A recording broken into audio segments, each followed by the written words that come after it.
हमारे मन की भावना के अनुसार ही शब्दों के रूप बनते हैं। कई बार देखने में आता है कि समाज में प्रतिष्ठित व्यक्ति जो राजनीतिक, समाज सेवा, व्यापार या अन्य क्षेत्रों से जुड़े होते हैं, वे इस प्रकार के वक्तव्य देते हैं जिससे संबंधित व्यक्ति आक्रोशित, अशांत या दुखी हो जाता है। उनका वक्तव्य कुछ समय तक सुर्खी भी बना रहता है।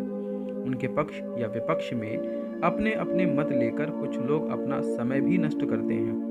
कुछ समय बाद कथित प्रतिष्ठित व्यक्ति या तो अपना वक्तव्य वापस ले लेता है या फिर उस पर अपना स्पष्टीकरण देते हुए क्षमा मांग लेता है। गीता में भगवान श्री कृष्ण अर्जुन से वाणी संबंधित तप के विषय में कहते हैं कि वक्तव्य कैसा हो तो वह उद्वेग ना करने वाला हो, प्रिय, हितकारी और यथार्थ हो, यानी कि हमें अपना कोई भी वक्तव्य देने से पहले भली भांति विचार कर लेना चाहिए। वह दूसरों के लिए प्रिय और उनके लिए हित के लिए होना चाहिए। अपमान या अनिष्ट करने वाला वक्तव्य ना हो, झूठे तथ्यों पर आधारित ना हो, यानी बोलने वाले की जानकारी के अनुसार वह पूरी तरह से वास्तविक तथ्यों पर आधारित हो। यह ध्यान रहे कि दिए गए वक्तव्य से किसी का मन अशांत ना हो, दुखी ना हो। यदि ये सिद्धांत हमारे वक्तव्य में नहीं हैं, तब मौन या शांत रहते हुए अपने कार्य में व्यस्त रहना चाहिए। संत कबीर दास जी ने भी कहा है कि ऐसी वाणी बोलिए मन का आपा खोए, औरन को शीतल लगे आपहु शीतल होए। हम ऐसा बोलें कि जिससे दूसरों को आनंद प्राप्त हो, उन्हें कोई कष्ट या अशांति ना हो। हम भी शांतिपूर्वक अपना जीवन यापन करते रहें। दूसरों को अशांत करते हुए हम शांति से कैसे रह सकते हैं? जो अपने को बुरा लगे वह दूसरों के साथ नहीं करना चाहिए।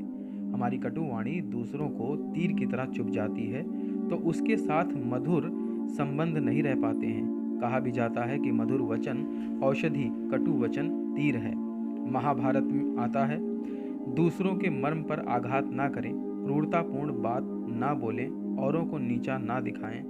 जो दूसरों के मर्म के स्थानों पर चोट लगा करते हैं, ऐसे वचन विद्वान पुरुष दूसरों के प्रति कभी ना कहें। एक बार द्रौपदी ने दुर्योधन की खिल्ली उड़ाकर कह दिया था कि अंधे का पुत्र अंधा ही होता है। यह अपमान दुर्योधन के दिल में तीर की तरह चुभ गया और महाभारत युद्ध की आधारशिला में यह भी एक कारण बन गया। हमारी 5 कर्म इंद्रियों में से वाणी भी एक कर्म इंद्री है और वक्तव्य उसका विषय।